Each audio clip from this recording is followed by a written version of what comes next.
कोई बात नहीं, थोड़ा सा टाइम आप लोग ध्यान रखा करिए।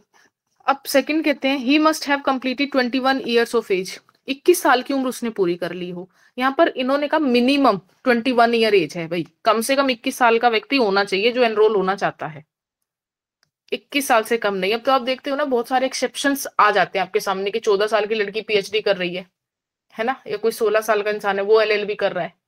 तो ये कहते हैं भैया कोई कुछ भी कर ले, कितने भी चमत्कार हो जाए, लेकिन हम कहते हैं कि 21 साल की उम्र जब तक पूरी नहीं होगी हम उसको एक प्रूडेंट पर्सन नहीं मानेंगे, हम उसको एक मेच्योर पर्सन नहीं मानेंगे।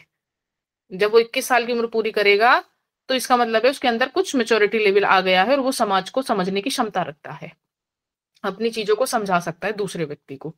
और ऐसा इसीलिए भी क्योंकि अगर हम मान के चलते हैं कम से कम भी एज, कि मान लीजिए किसी ने 16 जो 16 साल का बच्चा है उसने 12th की है, तो 12th के बाद वो बीए भी करेगा या बीकॉम करेगा या बैचलर डिग्री करेगा, उसके 3 साल की होगी वो भी, और फिर 3 साल की वो एलएलबी करेगा, तो कहीं ना कहीं 22 की एज में पहुंच जाएगा, 22 की एज में पहुंच जाएगा। तो इसीलिए कहा गया कि 21 साल कम से कम होनी चाहिए। अगर 5 साल का इंटीग्रेटेड कोर्स करता है तो 21 साल का हो जाएगा। तो इन्होंने कहा भैया 21 साल कम से कम उम्र होनी चाहिए एनरोलमेंट के लिए। ही must have pass 3 year low course,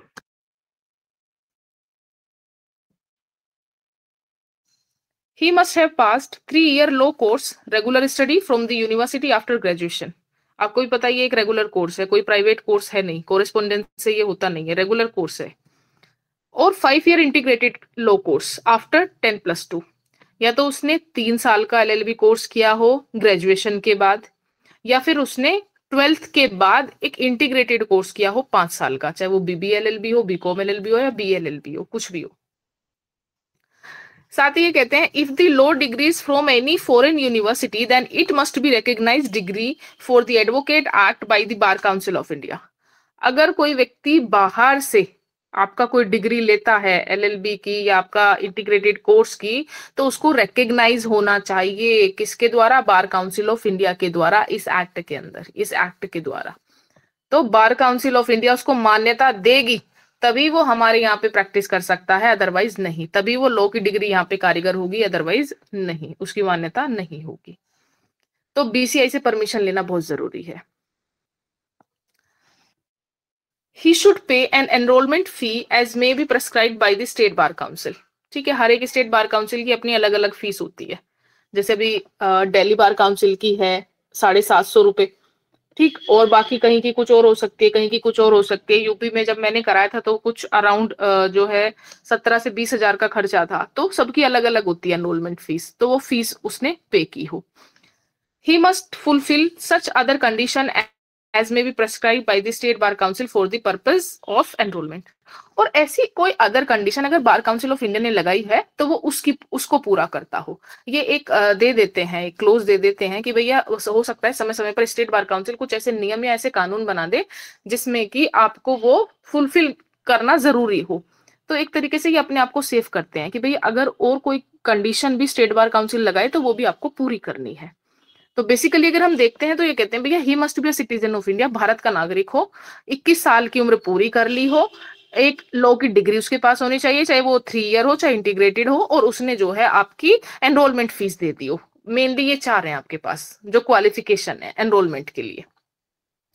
No upper age limit for enrollment is fixed in the Advocate Act, so after 21 years at any age can enroll as an advocate।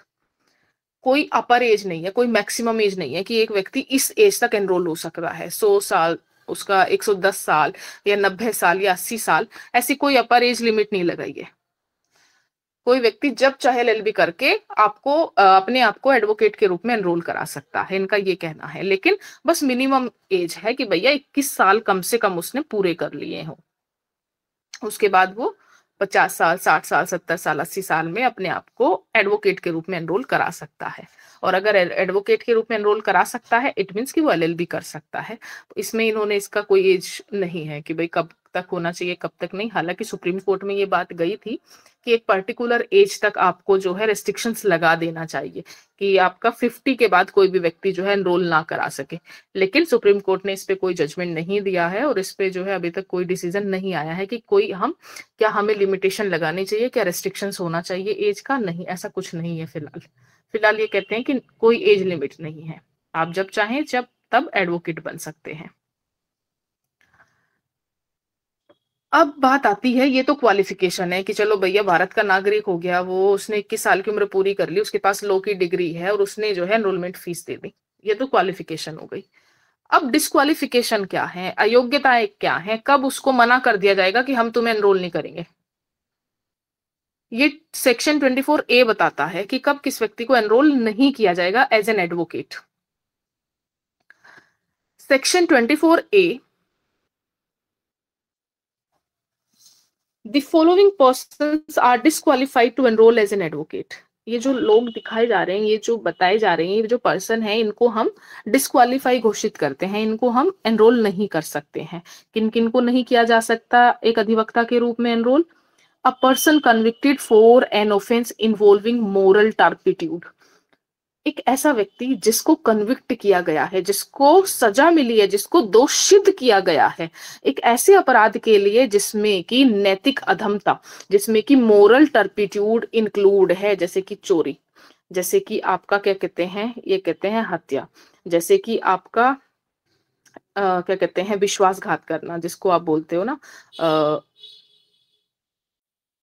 Cheat, forgery, इन सब के लिए ये moral turpitude, ऐसे कार्य जो कि हमारी नैतिकता के अगेंस्ट है, जो कि सही और गलत के बीच का डिफरेंस भुला देते हैं एक व्यक्ति को, जो नैतिकता के अगेंस्ट है, जो गलत है एक तरीके से। और गलत कैसे? जो कि लॉ की नजरों में गलत है, जिनको कि ऑफेंस घोषित किया गया है वो। ऐसा नहीं सभी के सभी गलत हैं। कोई व्यक्ति डूब रहा है, आप उसको बचाने जाएं, जरूरी थोड़ी ना ये तो कोई ऑफेंस नहीं है। कोई व्यक्ति आपके सामने डूब रहा है और कह रहा है मुझे बचाओ मुझे बचाओ, और आप खड़े हुए उसे देख रहे हैं, आपने उसको नहीं बचाया, तो ये कोई ऑफेंस नहीं है। लेकिन ये कहते हैं अगर कोई व्यक्ति को, आपने किसी को मार दिया है, आपने किसी का बटुआ छीन लिया है, ठीक है ना, आपने किसी को चीट किया है, आपने नकली कागजात बनवाए हैं, तो ये क्या है? ये ऑफेंस है सब।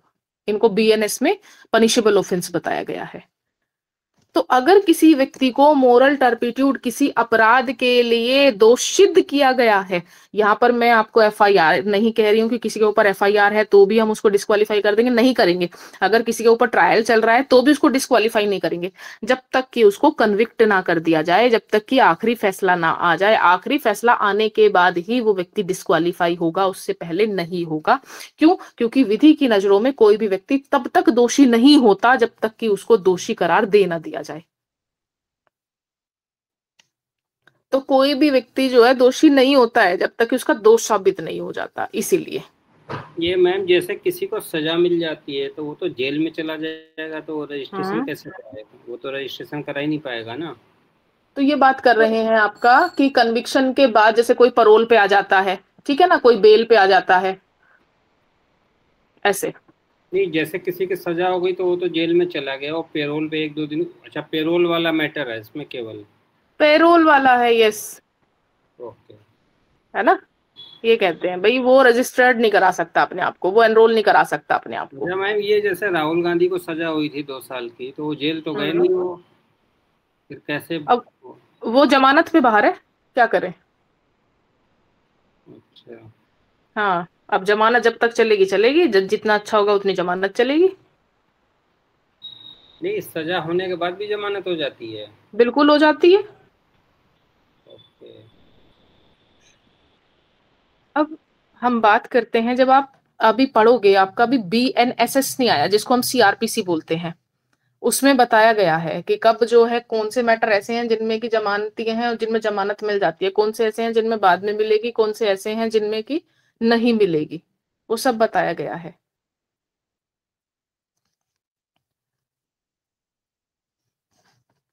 अब हम बात कर रहे हैं इसमें कि भाई अगर किसी को कन्विक्ट कर दिया गया है तो क्या है मोरल टर्पिट्यूड के उसमें, तो वो पर्सन डिस्क्वालीफाई हो जाएगा। लेकिन ये डिस्क्वालिफिकेशन हमेशा के लिए नहीं रहेगी, ध्यान रखिएगा, अभी इसके बारे में आगे बात करूंगी। A person convicted for an offence under untouchability offence act 1955, अगर किसी व्यक्ति को अस्पृश्यता अधिनियम, ये अनटचेबिलिटी आपने कहीं और भी पढ़ा होगा, ये वर्ड आपका आया होगा कॉन्स्टिट्यूशन में अंडर आर्टिकल 17, जिसमें कि कहा गया है क्या, अबोलिशन ऑफ अनटचेबिलिटी, अनटचेबिलिटी का उन्मूलन, है ना, अस्पृश्यता का, जो छुआछूत की बीमारी है कि ये ऊंच है ये नीच है, इसको हाथ लगा दिए तो अपवित्र हो जाएंगे, अभी नहाना पड़ेगा, अभी ये करना पड़ेगा, हमने इसको देख लिया है, अब हम गंदे हो गए हैं, तो ये सब चीजें, ये कहते हैं अगर किसी भी व्यक्ति को अनटचेबिलिटी ऑफेंस एक्ट 1955 के अंदर कन्विक्ट किया गया है तो वो भी डिस्क्वालीफाई हो जाएगा।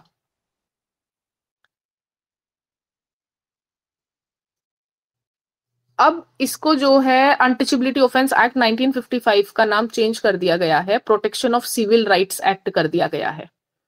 1955 protection of civil rights act 1955। तो अगर इसके अंदर इसको कन्विक्ट किया गया है तो भी वो क्या है, डिस्क्वालीफाई हो जाएगा। साथ ही साथ ये कहते हैं, पर्सन डिसमिस्ड और removed from government service on any charge involving moral turpitude, अगर किसी व्यक्ति को उसकी गवर्नमेंट सर्विस से हटाया गया है मोरल टर्पिट्यूड के ऑफेंस में, मान लीजिए उसने वहां पे जालसाजी की, मान लीजिए उसने वहां पे जो है चीट किया है, फोर्जरी की है, वहां पे उसने चोरी की है, ठीक है, ये कहते हैं कि अगर इस आधार पे किसी को निकाला गया है उसकी जॉब से तो वो भी डिस्क्वालीफाई हो जाएगा। वो भी ये नहीं कह सकता जी मैंने तो एलएलबी कर ली थी उसी समय, कोई बात नहीं आप मुझे निकाल दो, मैं तो अपने आप को एनरोल करा लूंगा। तो कहते नहीं, नहीं करा सकते आप एनरोल।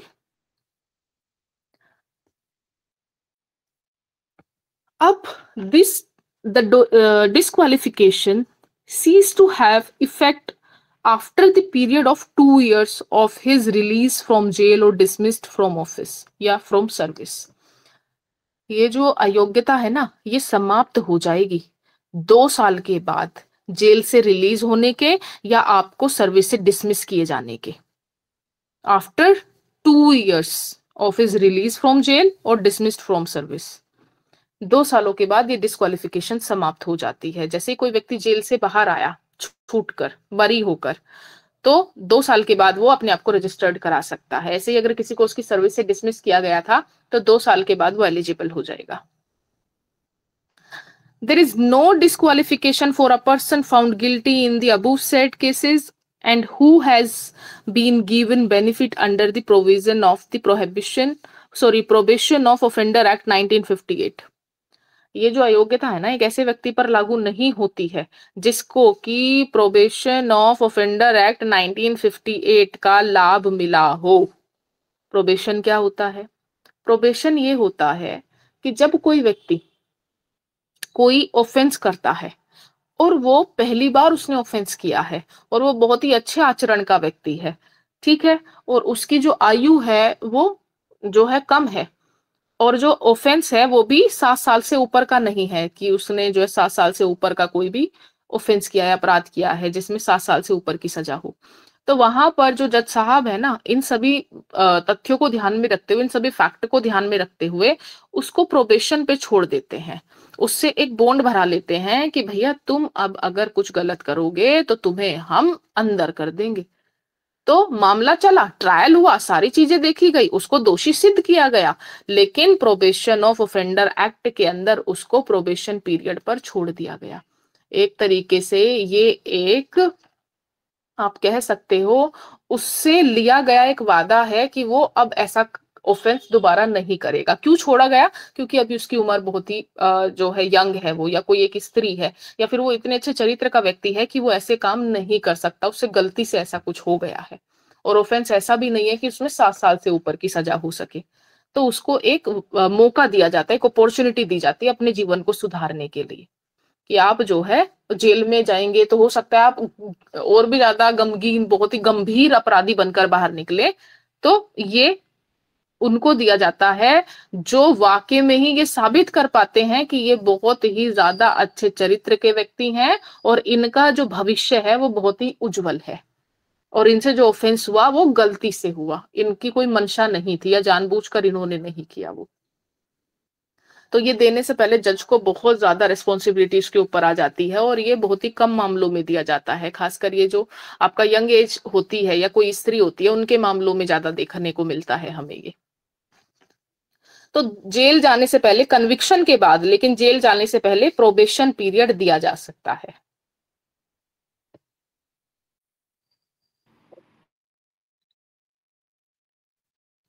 अब यहां पर ये कहते हैं कि अगर किसी को प्रोबेशन का लाभ मिला है ना, तो उस व्यक्ति पर ये डिस्क्वालिफिकेशन अप्लाई नहीं होती, वो अपने आप को एनरोल करा सकता है तुरंत ही। If an application for the enrollment is refused on any one of the above grounds of disqualification, the State Bar Council has intimated that fact, stating the name, address, reason for refusal to all other State Bar Councils. Thereby, he shall be prevented from applying to the other State Bar Council for enrollment. Section 26 Clause 4 में ऐसा कहा गया। जब किसी व्यक्ति की application को, उसकी प्रार्थना पत्र को रिफ्यूज किया जाता है इनमें से किसी भी ग्राउंड पर, तो वहां पर स्टेट बार काउंसिल का ये ड्यूटी बनती है कि वो बाकी सभी स्टेट बार काउंसिल्स को उस व्यक्ति का नाम, उसका एड्रेस और क्यों उसके प्रार्थना पत्र को रिफ्यूज किया गया, इन सब की जानकारी सभी स्टेट बार काउंसिल को दे, ताकि वो वहां पर भी अपने आप को एनरोल ना करा सके। अब मैडम ये जो अनटचेबिलिटी का वो है, वो 2 साल का नहीं लगेगा इसमें? उसमें क्यों नहीं लगेगा? तो देखिए, प्रोबेशन का मतलब आप समझ लो, प्रोबेशन का मतलब है, प्रोबेशन की बात नहीं कर रहा मैडम, 2 साल वाला था ना, 2 साल बाद जो है अलाउ कर देते हैं, ये अनटचेबिलिटी पे नहीं लगेगा? लगेगा, क्यों नहीं लगेगा? उसमें क्लियर सा नहीं था। 2 साल लगेगा, जब से वो रिलीज होगा तब से 2 साल। ये जो डिस्क्वालिफिकेशन है ना आपकी, तीनों, इन तीनों में ही 2 साल का पीरियड दिया गया है। ठीक है मैडम। ये मैम जो आप वाला क्लियर कर दीजिए। ये मैम जो आप बता रहे हैं सारे बार काउंसिल में इन्फॉर्म करेंगे, तो ये तो आज तक तो कभी हमने सुना ही नहीं कि किसी का रजिस्ट्रेशन ना हुआ, सबका ही हो जाता है। देखिए, मैं आपको सिर्फ एक ड्यूटी बता रही हूँ, क्या उसकी ड्यूटी है, ठीक है। बहुत चीजें जो छुपाव में होती है आपका, आप लोग जैसे जानते हो ये रेगुलर कोर्स है, लेकिन फिर भी आप लोग नहीं आते हो। बताओ हमने क्या कर लिया? तो ये चीजें हो जाती, ठीक है। लेकिन ये ड्यूटी बनती है कि उसके बारे में सबको बता दिया जाए, ताकि कहीं और भी वो अपने आप को एनरोल ना करा सके। और अगर इसके बाद भी वो अपने आप को मैडम डेली रेगुलर क्लास रखो आप लोग। रेगुलर तो क्लास में आएगा कौन आएगा? आप शुरू तो करो। जब आप लोगों ने पहले ही बता दिया कि क्लास संडे को होगी, तो फिर सभी सोचते हैं ठीक है संडे क्लास करेंगे। नहीं, आप लोगों की वजह से संडे को रखी जाती है क्लास। मैडम ऐसा नहीं है, ईजमेंट ऑफ पुलिस।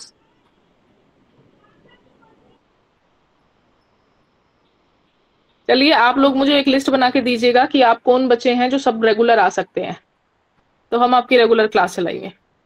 मैडम वो लिस्ट ही नहीं बन पाएगी। मैडम संडे को तो 10-12 लोग आते हैं कुल। अभी देखिए, वो मुझे बोल रहे हैं साफ साफ कि आप लोगों ने ऐसा किया है, जबकि ये आप लोगों की वजह से हम लोग संडे को रखते हैं, ताकि आप लोगों को इनकन्वीनियंस ना हो। मैडम मैं तो चाहता हूँ कि क्लास डेली हो। तो आप जो कॉलेज के जो सीसीएस यूनिवर्सिटी का जो और बार काउंसिल के जो ऑर्डर हैं उसको पास करवा दो सभी बच्चों को और सभी स्टूडेंट्स को, और स्टूडेंट फिर उनको बताओ भाई क्लास अटेंड करेंगे डेली अटेंड करने के लिए। ये अगर तैयार हैं, क्योंकि मान लीजिए एक इंसान तैयार है, एक पर्सन तैयार है, लेकिन उसके लिए जो ऐसे 5 लोग जा रहे हैं वहां पे एक पर्सन के लिए, ये है ना कि क्लास में आपके बच्चे आए, क्लास भरी भरी लगे तो थोड़ा सा मन करता है कि हाँ बढ़िया है, उसको पढ़ाने का भी मन करता है क्लास को। मैम कभी कभी तो 3-4 ही आते हैं। अभी इस वाले टॉपिक को हम छोड़ते हैं। हाँ, अब मैं इस पे वापस आती हूँ, केसेस की बात करते हैं। देखिए, इसमें ये एक हंसराज एल चुलानी का केस है, सॉरी हनीराज एल चुलानी का केस है। A person cannot be permitted to carry on other profession along with legal profession. किसी भी व्यक्ति को एक साथ 2 प्रोफेशन करने के लिए परमिट नहीं किया जा सकता है। अगर वो एक प्रोफेशन कर रहा है तो दूसरा उसके साथ नहीं चला सकता है। So a person with a law degree is carrying on the other profession is disqualified to enroll as an advocate. अगर कोई व्यक्ति लॉ डिग्री लेने के पश्चात, लॉ डिग्री लेने के बाद कोई दूसरा बिजनेस भी करता है तो उसको एनरोल नहीं किया जाएगा। ये कहा गया हनीराज एलचुलानी के केस में। इस केस में क्या हुआ, ये जो हनीराज एलचुलानी जी थे ये डॉक्टर थे महाराष्ट्र में, और इनके पास डॉक्टरी का COP था, है ना, सर्टिफिकेट ऑफ प्रैक्टिस था, जो कि इनको मेडिकल काउंसिल ने दिया। इन्होंने LLB कर ली। LLB करने के बाद इनका कहना था जी मैं तो अपने आप को एनरोल कराऊंगा और प्रैक्टिस भी करूंगा। तो जो बार काउंसिल ऑफ महाराष्ट्र थी उन्होंने इनके इसको रिफ्यूज कर दिया। क्यों? क्योंकि ये एक से ज्यादा बिजनेस कैरी कर रहे थे, और जो आपका एडवोकेसी है वो एक फुल टाइम जॉब है, कोई पार्ट टाइम जॉब नहीं है। ये एक जो है ये मानते सोशल सर्विस है, यहाँ पर आप लोगों को सेवा दे रहे हैं, ठीक, और साथ ही साथ जजेस की हेल्प करते हैं उन मामलों को निपटाने में। तो बहुत ही एक ऊंचा पद मान के चलते हैं एडवोकेसी को, एडवोकेट को। तो इन्होंने कहा जी नहीं, मैं तो दोनों को संभाल लूंगा, आप जो है मुझे परमिट कर दो। इन्होंने मना कर दिया। तो ये इस बात को लेकर गए आपका सुप्रीम कोर्ट में। सुप्रीम कोर्ट में जब ये बात आई तो सुप्रीम कोर्ट ने कहा कि आप जो एडवोकेसी को इतना हल्का समझ रहे हैं, इतना सस्ता समझ रहे हैं कि आप जो है वो मेडिकल प्रैक्टिस भी करते रहेंगे और आप जो एडवोकेसी भी करते रहेंगे, या तो आप लोगों को पागल बनाएंगे वहां पर, या फिर आप हमें पागल समझते हैं कि जो एडवोकेट होते हैं या जो जजेस होते हैं या जो लीगल प्रोफेशन है ये बिल्कुल एकदम नकारा प्रोफेशन है और कोई भी व्यक्ति इस प्रोफेशन में आके और अपनी प्रैक्टिस जमा सकता है और कर सकता है। तो इस तरीके से इन्होंने इनको मना कर दिया और इनको COP नहीं दिया, और ये कहा अगर आप यहाँ पर अपने आप को एनरोल कराना चाहते हैं तो आप अपना मेडिकल COP छोड़ दीजिए, वहां की आप जो है मेंबरशिप दे दीजिए, आप यहाँ पर अपना एनरोल करा लीजिए, पर आप एक ही जगह एनरोल होंगे, या तो वहां पर या यहाँ पर। अब इसमें एक दूसरा केस था, Satish Kumar Sharma versus Bar council of Himachal Pradesh, जिसमें कहा गया full time salaried law officer is not entitled to enrol as an advocate. अब ये वाला केस क्या है, देखिए जो लॉ ऑफिसर बनने के लिए हम लोगों को जरूरी नहीं कि हमारा एनरोलमेंट होना चाहिए। अगर लॉ ऑफिसर बनना है, आप देखते हैं बहुत सारी जगह पर वैकेंसीज निकलती हैं लॉ ऑफिसर्स की, तो वो ये नहीं कहते, वो तो सिर्फ कहते हैं LLB डिग्री। कहीं पर भी आपने ये रिक्वायरमेंट नहीं देखी होगी कि नहीं एनरोलमेंट एज एन एडवोकेट, नहीं, सिर्फ LLB डिग्री की रिक्वायरमेंट होती है। इवन आप देखते हैं हम लोग जब सरकारी एडवोकेट का एग्जाम देते हैं तो वहां पर भी कोई भी ऐसी रिक्वायरमेंट नहीं है कि आपका वो एनरोलमेंट होना चाहिए एडवोकेट के तौर पे, नहीं, सिर्फ LLB डिग्री आपके पास होनी चाहिए तो आप APO का एग्जाम दे सकते हो, असिस्टेंट प्रोसिक्यूशन ऑफिसर का, जो कि सरकारी वकील होते हैं, सरकार की तरफ से अपॉइंट किए जाते हैं।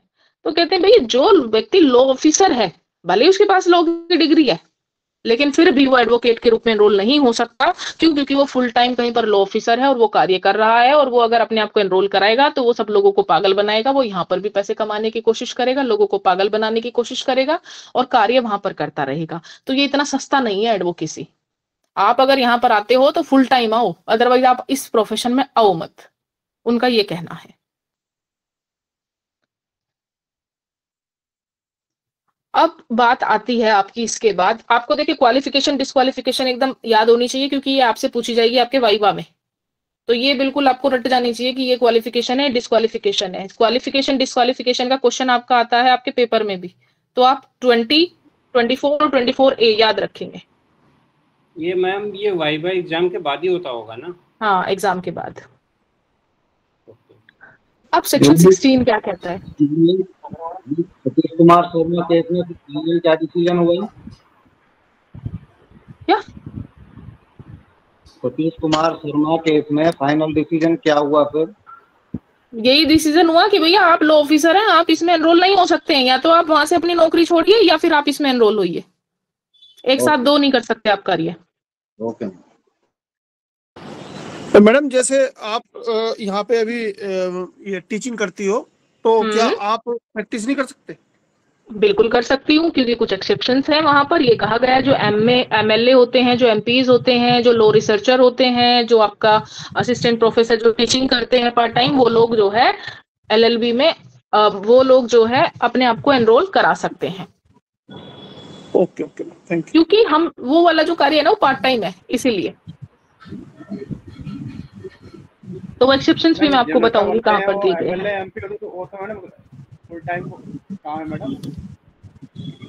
ये कहते हैं भैया एमएलए और एमपीज को तो छूट दे दी गई है, प्रिविलेजेस है उनके लिए तो, कि वो एडवोकेसी भी कर सकते हैं उस पद के साथ।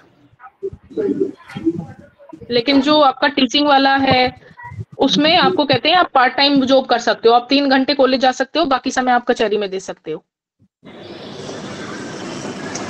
और जो गवर्नमेंट यूनिवर्सिटीज में प्रोफेसर है, नहीं नहीं वो नहीं, नो नो वो नहीं अपने आप को एनरोल करा सकते एडवोकेट के तौर पे।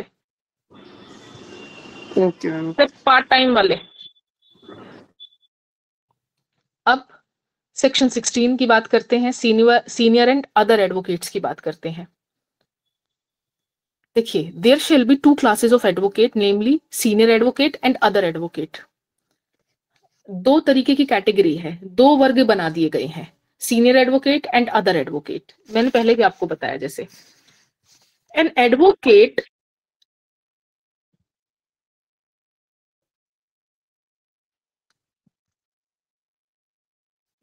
ये कहते हैं एन एडवोकेट में with his consent be designated as senior advocate if the Supreme Court or High Court is of opinion that by virtue of his ability, standing at the bar or special knowledge or experience in law, he is deserving of such distinction.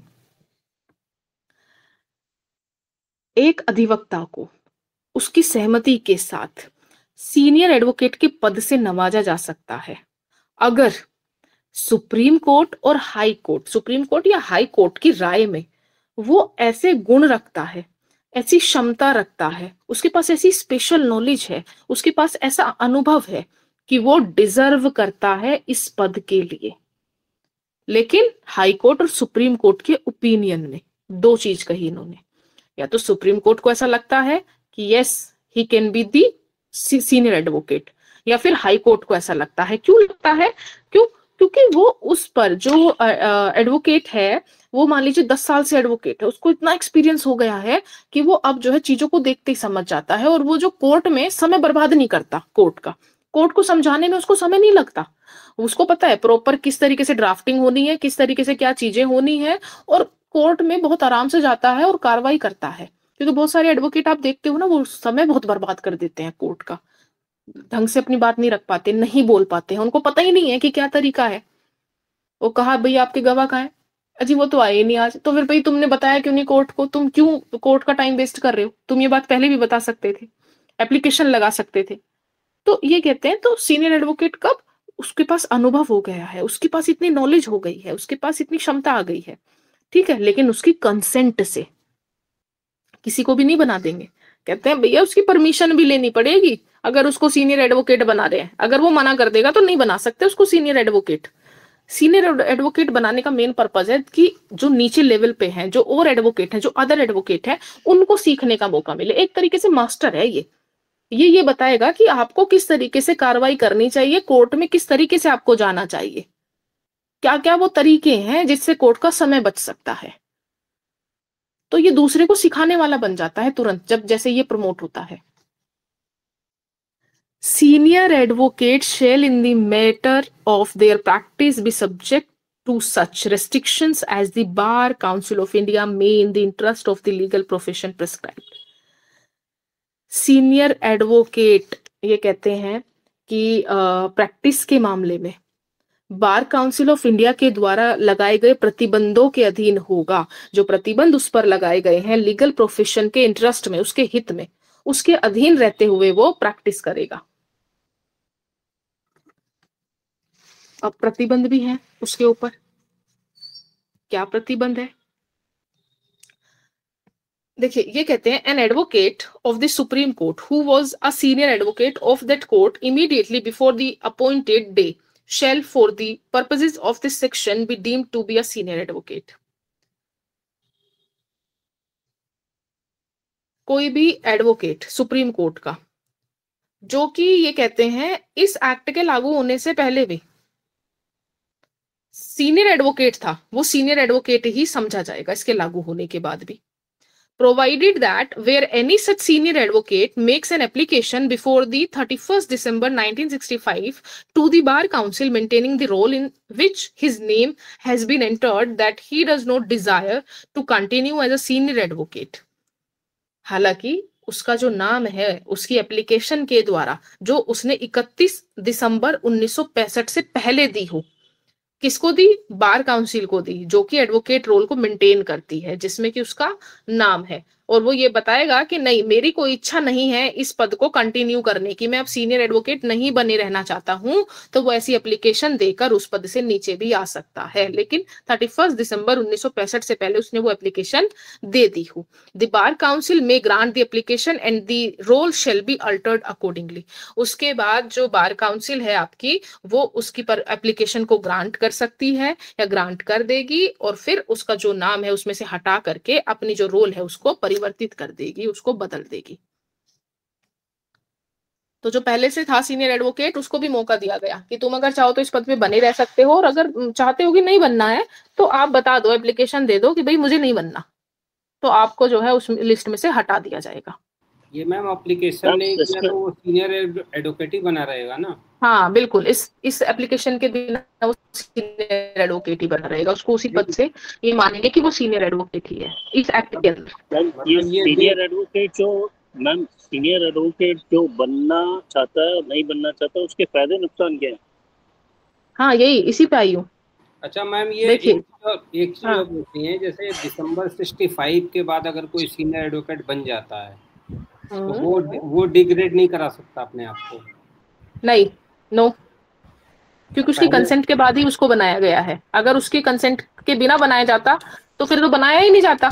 आपने अगर अपनी consent दे दी है तो भैया ये देखो, ये क्या कहते हैं, ये कहते हैं कि जो पहले से बना हुआ आ रहा था, ठीक है, इस एक्ट के 1961 से पहले से जो बना आ रहा था, उसको भी हम ऐसा मानेंगे कि वो सीनियर एडवोकेट ही है, जब तक कि वो उसको समय दिया गया कि भैया 1965 से पहले पहले अगर आप एप्लीकेशन लगा देते हो तो हम आपको जो है उस लिस्ट से बाहर कर देंगे। अब कोई व्यक्ति है, अब उसको जो है सीनियर एडवोकेसी के लिए कहा गया कि भाई हमें ऐसा लगता है कि आप इतने एबल हो गए हैं, इतनी नॉलेज आपके पास आ गई है कि आपको सीनियर एडवोकेट हो जाना चाहिए। तो वो कहता है जी ठीक है, मैं तैयार हूँ सीनियर एडवोकेट बनने के लिए। तो कहते हैं भाई अगर आपने एक बार हाँ कर दिया तो अब आप ना नहीं कर सकते, या तो आप हाँ ही करोगे या आप ना ही करोगे। और ये 65 से पहले कैसे, वहां भी तो हाँ की यही होगा ना? तो वहां पर ये एक्ट नहीं लागू हुआ था ना तब तक। ओके, मतलब तो फिर वहां पे कैसे बनते थे वो? सीनियरिटी बेसिस पे? हाँ बिल्कुल ऐसे ही बनते थे, एक्सपीरियंस के बेसिस पे, वहीं से तो ये लाया गया कंसेप्ट। ओके, है ना? एक ही साथ एक और बात सवार नहीं हो सकते। मैम, ये advocate of senior advocate of supreme court आपने बताया, तो एडवोकेट ऑन रिकॉर्ड जो 1400-1500 है, और इसमें क्या अंतर है सीनियर एडवोकेट और? सीनियर एडवोकेट आपका किसी भी अदालत में हो सकते हैं, वो सबऑर्डिनेट में भी, आपका वो हाई कोर्ट में भी, और आपका सुप्रीम कोर्ट में भी। लेकिन एडवोकेट ऑन रिकॉर्ड सिर्फ सुप्रीम कोर्ट में प्रैक्टिस करते हैं। वो सीनियर एडवोकेट होता है ये माना जाता है ना? एडवोकेट ऑन रिकॉर्ड एग्जाम देता है, इंटरव्यू देता है, ऑफिस होना चाहिए, अलग चीज नहीं। बट नहीं सीनियर नहीं शर्मा जी, वो जो है प्रैक्टिस कर सकता, उसमें रिस्ट्रिक्शंस नहीं लगती ना। मैं एडवोकेट ऑन रिकॉर्ड कह रहा था कि जो सुप्रीम कोर्ट में प्रैक्टिस कर सकते हैं वो एडवोकेट ऑन रिकॉर्ड पे रिस्ट्रिक्शन नहीं लगती ना। सुनिए, देखिए बहुत ही सिंपल सा हमारे सामने, मैंने अभी जो अपनी स्क्रीन पे शेयर किया हुआ है आपको, ये बताया गया है कि जब भी कोई स्टेट बार काउंसिल अपने यहाँ पर एनरोल करती है ना, तो उसके पास दो कैटेगरी होती है, एक एडवोकेट की, एक सीनियर एडवोकेट की। ठीक है, वो व्यक्ति जो सीनियर एडवोकेट बनना पसंद करता है और कंसेंट देता है, तो उसको हम सीनियर एडवोकेसी में रख लेते हैं, और वो व्यक्ति जो कि अभी एनरोल हुआ है वो तो अदर एडवोकेट ही माना जाएगा। तो जो सीनियर एडवोकेट है वो व्यक्ति कहीं भी प्रैक्टिस कर सकता है, ठीक है। लेकिन अगर उसको सुप्रीम कोर्ट में आना है ना, तो वो एडवोकेट ऑन रिकॉर्ड के साथ आएगा। सिर्फ और सिर्फ advocate on record he practice कर सकते हैं, और जो एडवोकेट ऑन रिकॉर्ड होते हैं उन्हीं को वहां पर सीनियर एडवोकेट बनाया जाता है जब उनको एक एक्सपीरियंस हो जाता है। अच्छा, समझ गया। Advocate on record he senior advocate बनते हैं सुप्रीम कोर्ट के, समझ गया मैं। यस बिल्कुल। अब बात करते हैं यहाँ पर आपकी इनकी क्यों नहीं बनना चाहते ये लोग, कि भाई नहीं हम नहीं बनना चाहते सीनियर एडवोकेट, क्यों नहीं बनना चाहते? The Bar Council of India has prescribed the following restrictions in the matter of a senior advocate. ये in the matter of a senior advocate, ये restrictions लगाए हैं बार काउंसिल ऑफ इंडिया ने। ये कहा कि भैया आप अपने नाम से वकालतनामा फाइल नहीं कर सकते हो, आप अपने नाम से कोई एप्लीकेशन नहीं दे सकते हो, आप अपने नाम से प्लीडिंग नहीं करोगे, ठीक है ना, आप किसी के बिहाफ पे अपीयर नहीं हो सकते हो। कहां पर? कोर्ट के अंदर। तो सीनियर एडवोकेट अपने नाम से वकालतनामा जमा नहीं कर सकता है, उसको अपने जूनियर के नाम से वकालतनामा जमा करना पड़ेगा, उसका जूनियर जमा करेगा अपना वकालतनामा। Second, a senior advocate in the Supreme Court shall not appear without an advocate on record in the Supreme Court. जो सीनियर एडवोकेट है ना, वो सुप्रीम कोर्ट में एडवोकेट ऑन रिकॉर्ड के बिना नहीं जा सकता, और आपका जो क्या कहते हैं हाई कोर्ट है, उसमें किसी भी ऐसे एडवोकेट के बिना नहीं जा सकता जिसका नाम स्टेट रोल में ना हो। तो अगर वो जाएगा सुप्रीम कोर्ट तो एडवोकेट ऑन रिकॉर्ड के साथ जाएगा, और अगर वो जाता है आपका किसी भी हाई कोर्ट में तो उस व्यक्ति के साथ जाएगा, उस एडवोकेट के साथ जाएगा जिसका की नाम उस स्टेट रोल में एनरोल है, उनके बिना नहीं जा सकता है। He shall not accept instruction to draft pleading or affidavit or to do any drafting work of an analogous nature. वो किसी भी चीज को, यानी कि जो आप ड्राफ्टिंग देखते हो ना, प्लेंट ड्राफ्ट कर रहा है या वो WS ड्राफ्ट कर रहा है या वो कोई एफिडेविट ड्राफ्ट कर रहा है, उसके लिए वो किसी के इंस्ट्रक्शंस को फॉलो नहीं करेगा, उसको किसी के निर्देश की जरूरत नहीं है कि कोई उसको ये बताए कि किस तरीके से उसको ड्राफ्ट करना है, because he is the master. वो मास्टर है, वो जैसे चाहे वैसे ड्राफ्टिंग कर सकता है। क्यों? क्योंकि हम ऐसा क्यों कह रही हूँ जैसे चाहे, क्योंकि उसको ड्राफ्टिंग के रूल बहुत अच्छे से पता है और कोई और उसको गाइड नहीं करेगा कि उसको कैसे ड्राफ्ट करना है। He shall not undertake convincing work of any kind whatsoever. वो किसी भी तरीके का जो संपत्ति के लेन देन की डीड्स वगैरह बनती है ना, उनका वर्क नहीं करेगा, उसके काम को नहीं लेगा, कन्विंसिंग के वर्क को नहीं लेगा, चाहे वो आपकी सेल डीड हो, गिफ्ट डीड हो, कोई भी डीड हो, विल डीड हो, आपकी किसी भी तरीके की डीड, जो संपत्ति का ट्रांसफर होता है ना एक इंसान से दूसरे स्थान को, उसको एक व्यक्ति से दूसरे व्यक्ति को, तो उसको कन्विंसिंग बोलते हैं। He shall not directly accept a case from a client or instruction from his client to appear in any court or tribunals. वो डायरेक्टली ना तो किसी से केस लेगा और ना ही वो अपने क्लाइंट से इंस्ट्रक्शन लेगा किसी कोर्ट में अपीयर होने के लिए या किसी ट्रिब्यूनल। ट्रिब्यूनल आप समझ रहे हो ना, जो एडमिनिस्ट्रेटिव लॉ के अंदर आते हैं आपके, चाहे वो कंपनी लॉ ट्रिब्यूनल हो, चाहे वो नेशनल गेन ट्रिब्यूनल हो, तो ये सारे जो एडमिनिस्ट्रेटिव होते हैं, ये एडमिनिस्ट्रेटिव कोर्ट है एक तरीके से, ट्रिब्यूनल्स। और किसी भी अदर कोर्ट में, चाहे वो सिविल कोर्ट हो या क्रिमिनल कोर्ट हो, इनका कहना है भैया सीनियर एडवोकेट जो है ना तो डायरेक्टली कोई केस एक्सेप्ट करेगा और ना ही वो कोई निर्देश लेगा अपने क्लाइंट को कि आपको कहाँ अपेयर होना है, अपने क्लाइंट से निर्देश नहीं लेगा वो। He is free to make concession or give undertaking in course of argument on behalf of his client on instruction from the junior advocate. देख रहे हो, ये कह रहे हैं कि वो जो है किसी वाद में है ना अंडरटेकिंग दे सकता है, उसकी तरफ से जो है आपका जवाब दे सकता है, जवाबदेही उसकी बन सकती है, उसके लिए वो बॉन्ड भरवा सकता है या कुछ भी, या फिर कंसेशन यानी कि वो उसकी तरफ से समझौता भी कर सकता है। लेकिन कब कर सकता है? जबकि उसके क्लाइंट के इंस्ट्रक्शंस मिले हो जूनियर एडवोकेट को और जूनियर एडवोकेट ने उसको इंस्ट्रक्शन दिए हो। अगर वो किसी केस में कोई रियायत चाहता है, कोई समझौता करा रहा है, ठीक है, या उसने अंडरटेकिंग दी है अपनी तरफ से, तो ये माना जाएगा कि वो उसने अपने क्लाइंट से जो इंस्ट्रक्शन मिले उसके जूनियर को उसके आधार पे की। तो वो डायरेक्टली कोई काम नहीं कर पा रहा है, उसके हाथ बंद गए हैं एक तरीके से, ना तो वकालतनामा जमा कर पा रहा है, ना ही वो कोई भी क्या कहते हैं आपका एप्लीकेशन जमा कर पा रहा है, ना ही वो बिना किसी एडवोकेट के पेश हो पा रहा है किसी भी कोर्ट में, कन्विंसिंग वर्क नहीं कर पा रहा है, ठीक है, सीधा केस नहीं ले पा रहा है, समझौता भी नहीं करवा पा रहा केस में सीधे, ना अंडरटेकिंग ले पा रहा है, जब तक कि उसका क्लाइंट इंस्ट्रक्शन ना दे दे उसके जूनियर एडवोकेट को और उसका जूनियर एडवोकेट उसको ना बता दे। तो ये कारण है सीनियर एडवोकेट ना बनने के। अब फायदे क्या है? देखिए, फायदा ये है कि वो व्यक्ति हाई कोर्ट और सुप्रीम कोर्ट की नॉलेज में ना बहुत ही सुपीरियर और बहुत ही ज्यादा एबिलिटी वाला व्यक्ति है, उसके पास बहुत नॉलेज है, और वो नॉलेज ऐसी है कि जो आम जनता है ना उसको वो बहुत ज्यादा ऐसा लगता है कि अरे ये सीनियर एडवोकेट है, इसके पास बहुत नॉलेज है, तो ये जो ऐसे वैसे एडवोकेट है इनके पास जाने से फायदा नहीं है, उसके पास चलना चाहिए। तो उसके जो जूनियर होते हैं वो सब देखते हैं, और जूनियर क्या, वो खुद ही देखता है, ठीक है, वो खुद ही फीस भी ज्यादा लेता है बाकी सभी एडवोकेट से, लेकिन पेश कौन करेगा? Junior advocate.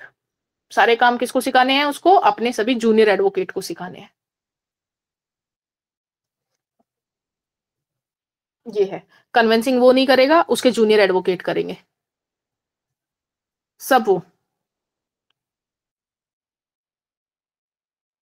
लेकिन कहीं ना कहीं वो इनडायरेक्टली इन्वॉल्व रहता है उसमें, डायरेक्टली नहीं होगा तो इनडायरेक्टली हो जाएगा।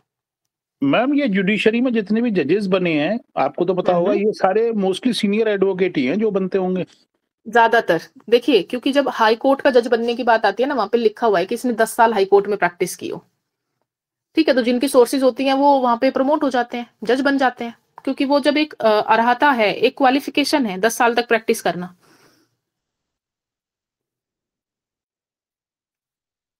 इसीलिए ये मैम जो सुप्रीम कोर्ट में केसेस जाते हैं, तो ये जैसे सीनियर एडवोकेट जाते हैं, तो क्या नॉर्मल एडवोकेट नहीं जा सकता केस लड़ने? नहीं, बिना एडवोकेट ऑन रिकॉर्ड के नहीं जा सकता, ना सीनियर ना कोई अदर एडवोकेट। ओके, मतलब वो एडवोकेट ऑन रिकॉर्ड जरूर है। जब वो ऑथराइज करेंगे AOR तभी वो लड़ पाएंगे केस। हाँ, वो भी एडवोकेट ऑन रिकॉर्ड की तरफ, एडवोकेट ऑन रिकॉर्ड ही लड़ेगा। एडवोकेट ऑन रिकॉर्ड को ही सिर्फ और सिर्फ परमिट किया गया है केस लड़ने के लिए सुप्रीम कोर्ट में। तो मैम AOR तो बहुत ही कम है, 3000 है शायद पूरे इंडिया में। 1400 के आसपास है शायद, 1400-1500 है बस। तो आप देखिए भी तो सही। तो और कुछ बाकी सारे वकील तो जाते हैं सुप्रीम कोर्ट में लड़ने, मैंने देखा है। नहीं, सुप्रीम कोर्ट में वो लड़ने एडवोकेट ऑन रिकॉर्ड ही वहां पर लड़ सकता है, और एडवोकेट ऑन रिकॉर्ड के पास वो लोग जाते हैं और वहां पे वो उनके अंडर काम करते हैं, और जो एडवोकेट ऑन रिकॉर्ड वहां पे बोलता है वो उनके साथ वहां जा सकते हैं। मतलब वो अपने जूनियर बना के भेजते हैं ना, ऑथोराइज करके। हाँ, पीछे ही किसी क्लास में बताया था पिछले सेमेस्टर में कि कोई जैसे कंटिन्यूअस लोअर कोर्ट से केस जीतता आ रहा है और अपील करता जा रहा है, तो वो बंदा जा सकता है, ऐसा कुछ बताया गया था। देखिए, नहीं जा सकता। मैं आपको बताऊं, एडवोकेट ऑन रिकॉर्ड जब तक कि ऑथोराइज ना कर ले कोई नहीं जा सकता। साफ साफ लिखा हुआ है कि भाई एडवोकेट ऑन रिकॉर्ड ही एक अकेला व्यक्ति है जो वहां सुप्रीम कोर्ट में प्रैक्टिस कर सकता है, और अगर कोई व्यक्ति वहां जाना चाहता है तो उसको एडवोकेट ऑन रिकॉर्ड के थ्रू वहां जाना पड़ेगा। मैडम ये जो कपिल सिब्बल वगैरह हैं, ये AOR है? ये तो देखिए वहां पर आपके उसके अध्यक्ष हैं, बार के ही अध्यक्ष हैं। नहीं, अध्यक्ष की अलग बात है, बट AOR है या नहीं है? मतलब क्या? मतलब ये रिकॉर्ड है या नहीं है ये कपिल? एडवोकेट ऑन रिकॉर्ड देखिए, ये मुझे देखना पड़ेगा कि इन्होंने वो पेपर पास किया या नहीं किया। नहीं है मैडम। अगर पेपर पास किया होगा तो होंगे, और अगर पेपर पास नहीं किया है तो कतई नहीं होंगे। तो लड़ते तो हैं ही ना सुप्रीम कोर्ट में वो लोग। एडवोकेट ऑन रिकॉर्ड के बाद, ऑथोराइज करने के बाद। ये एडवोकेट ऑन रिकॉर्ड को जब आप पढ़ोगे ना, आपके अभी समझ में आ जाएगा। ये 5 मिनट की बात है। मैडम सबमिशन जो होता है ना, वो एडवोकेट ऑन रिकॉर्ड ही कर सकता है, बाकी बहस कोई भी वकील उसके बिहाफ पे कर सकता है। बड़ा वकील को अपॉइंट करते हैं, इनको लाइसेंस मिलता है, ये लोग सबमिशन देते हैं। इनका सबमिशन जब एक्सेप्ट होता है तब ये अपॉइंट करते हैं सीनियर कोई लॉयर को, जो बड़ा लॉयर होता है, वो on behalf of that lawyer लड़ते हैं। बिल्कुल सिन्हा जी, सही कहा आपने। Advocate on record. The Supreme Court rules of practice classifies the advocate in 2-3 categories. है ना, जो आपके सुप्रीम कोर्ट रूल्स है ना प्रैक्टिस के, वो बताते हैं कि 3 कैटेगरी होती है एडवोकेट की, 2 नहीं होती। कहते हैं कितनी? एक ऑर्डिनरी एडवोकेट होता है, साधारण, ठीक है। एक सीनियर एडवोकेट होता है जो कि हमने अभी देखा, और एक एडवोकेट ऑन रिकॉर्ड होता है। ये कौन होता है? ये कौन से सेक्शन में? ये तो मैंने अलग से डाला हुआ है, इसमें नहीं है। An advocate should have the following qualification to become as an advocate on record. कोई व्यक्ति जो एडवोकेट ऑन रिकॉर्ड बनना चाहता है ना, उसके पास ये क्वालिफिकेशन होनी चाहिए। कौन सी? He must have completed 4 years of service as an advocate. 4 साल तक एडवोकेट रहा हो वो 4 साल तक वकालत की हो उसने। Second, in addition to the 4 years of service as advocate, he should work for 1 year with an advocate on record who has more than 10 years of service. 4 साल तक तो वो एडवोकेट वो रहा ही हो, उसने वकालत की हो, साथ ही साथ 1 साल तक उसने ऐसे एडवोकेट ऑन रिकॉर्ड के साथ काम किया हो जिसके पास 10 साल से ज्यादा का एक्सपीरियंस है। थर्ड कहते हैं he should pass the advocate on record test conducted by the supreme court. उसको पास करना है वो एग्जाम जो कि सुप्रीम कोर्ट के द्वारा कंडक्ट कराया जाता है एडवोकेट ऑन रिकॉर्ड का। The test will be conducted on the following 4 subject for 100 marks each namely. ठीक है, 4 सब्जेक्ट होते हैं इसमें जो कि 100 नंबर के होते हैं। Supreme court rules of practice and procedures, है ना, क्या रूल है, क्या प्रैक्टिस के वहां पे और क्या प्रक्रिया है। ड्राफ्टिंग एंड प्लीडिंग, वो अकाउंटेंसी फॉर द लॉयर्स, क्या उसकी जवाबदेही है। लीडिंग केसेस जो कि आज तक सुप्रीम कोर्ट ने दिए हैं, उन सब की पकड़ उन सब पे पकड़ उसकी होनी चाहिए। To pass this test on one should get minimum 50% in each subject and in aggregate minimum 60%, that is total 240 marks। वो व्यक्ति जो इस पेपर को पास करना चाहता है ना, वो कम से कम 50% नंबर लाए, यानी कि हर एक पेपर में 50-50 नंबर तो उसके हो ही हो, लेकिन एग्रीगेट उसका 240 होना चाहिए। क्योंकि जब हम इसको 50-50 भी देख रहे हैं तो कितने बैठ रहा है, 200 बैठ रहा है सिर्फ। ये कहते हैं कि 50-50 तो ये क्वालिफाई है कि हर 100 में से 50 नंबर होने चाहिए, लेकिन अगर एग्रीगेट की बात करते हैं तो वहां पे 240 होना चाहिए, जैसे कि आपका एलएलबी में होता है 240 होना चाहिए। अब ये 240 भी कोई ले आए तो मेरिट बनेगी हाईएस्ट नंबर से, ऐसा नहीं कि 240 वो ले आए तो वो तुरंत एडवोकेट ऑन रिकॉर्ड हो जाएगा। The successful advocate will be recognized as advocate on record by the Supreme Court and their name will be entered in a separate register maintained for this purpose। इसकी vacancy निकलती है, ये देखा जाता है कि वैकेंसी कितनी है। कभी जो है आपकी मान लीजिए 4 वैकेंसी है, कभी 10 वैकेंसी है, कभी 12 वैकेंसी है। ठीक, उसके अनुसार ये पेपर कंडक्ट कराया जाता है। और जो इस पेपर को दे उसको इंग्लिश लैंग्वेज आनी चाहिए, इंग्लिश के अलावा ये दूसरी लैंग्वेज नहीं जानते, ना पूछते। ये सारे पेपर जो होंगे इंग्लिश में होंगे बिल्कुल। और जो व्यक्ति इनमें हाईएस्ट मेरिट पे होगा, आपको तो सिलेक्शन तो यही है, हर जगह का सिलेक्शन हम देखते हैं, प्रोसीजर ये होता है कि भैया मेरिट बेस बनता है। जो ऊपर निकल जाएंगे वो अपना क्या कहते हैं मेरिट में हो जाएंगे, उनका सिलेक्शन हो जाएगा। और जो नीचे रह जाएंगे, भले ही उन्होंने क्वालिफाई भी कर लिया तो वो पास नहीं होंगे, उनका मेरिट में नाम नहीं आएगा। तो यही इनका हाल है। और वो जो कि सक्सेसफुल हो जाता है इस पेपर में, उसको हम क्या एडवोकेट ऑन रिकॉर्ड के नाम से रिकॉग्नाइज कर देते हैं, मान्यता दे देते हैं। और जो इनका रजिस्टर है उसमें इनकी एंट्री हो जाती है। Only advocate on record alone is entitle to file cases in the supreme court. सिर्फ और सिर्फ एडवोकेट ऑन रिकॉर्ड ही एंटाइटल है सुप्रीम कोर्ट में केस फाइल करने के लिए। Every year they should submit their annual income and expenses account to the supreme court. ये कहते हैं कि ये अपनी एनुअल इनकम, ठीक है, और जो खर्चे हुए हैं उन सबका लेखा जोखा सुप्रीम कोर्ट में देंगे हर साल। ठीक, फिर ये बहुत सारे सीए लगाते हैं जो कि इनकी इनकम को इधर उधर कर देंगे, तो क्योंकि बहुत पैसा लेते हैं। If an advocate on record is selected as the senior advocate, then his name will be removed from the register of the advocate on record and will be put in the register of the senior advocate। और अगर कोई व्यक्ति जो senior advocate बन जाता है advocate on record, तो उसका नाम हम उस लिस्ट से हटा देंगे। किससे? एडवोकेट ऑन रिकॉर्ड की, और उसका नाम हम सीनियर एडवोकेट वाली लिस्ट में डाल देंगे। ये है काफी कठिन टेस्ट है इसका, मतलब 60% तो हमारे नहीं आते, इतना पढ़ के 50% बचपन से देता नहीं, 60% लाना बहुत मुश्किल काम है इसमें, बहुत मुश्किल काम हो जाता है इसमें वाकई में। पूरे सीसीएस से भी कोई नहीं जा पाता होगा मुझे लग रहा है बार में। अभी वो तो नहीं कह सकती हूँ मैं, लेकिन ये है कि भाई देखिए मेहनत अगर कोई करता है तो आराम से जा सकता है, और अगर नहीं कोई कर रहा है तो फिर कुछ नहीं हो सकता। इसमें एक अच्छी बात है मैम, इंटरव्यू कहीं नहीं है, तो वो सब्जेक्टिविटी नहीं है कि तेरे को लेंगे नहीं लेंगे। हाँ, यस, वो नहीं हो सकता, वहां पे भेदभाव डिस्क्रिमिनेशन नहीं हो सकता। मार्किंग तो कर सकते हैं मैडम,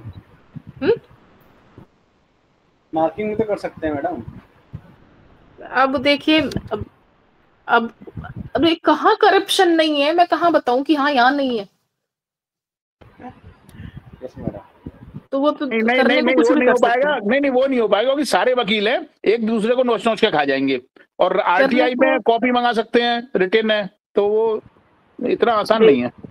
हाँ जी, ये जो है करने को कोई कुछ भी कर सकता है, ठीक है ना, क्योंकि अगर मान लीजिए किसी का कोई रिश्तेदार ही भर रहा है और बहुत ज्यादा रिलेशन इतने अच्छे हैं, तो पता है कि कॉपी कौन चेक कर रहा है, किसके पास जा रही है, किस तरीके से आरटीआई से बचना है, नंबर ही उस हिसाब से रखेंगे हम लोग, ठीक है। और अगर कोई बिल्कुल ही बेवकूफ है, देखो उसके मामले में तो कोई कुछ नहीं कर सकता, फिर तो वहां वो व्यक्ति भी आपका साथ नहीं देगा। थोड़ा बहुत तो आपके पास नॉलेज होनी चाहिए, तभी कोई और भी कर सकता है आपको सपोर्ट। तो इतना आज के लिए काफी है मुझे लगता है, अगली बार करेंगे फिर और। जी मैम, जी good night, thank you ma'am. Okay, good night ma'am, thank you. Ji.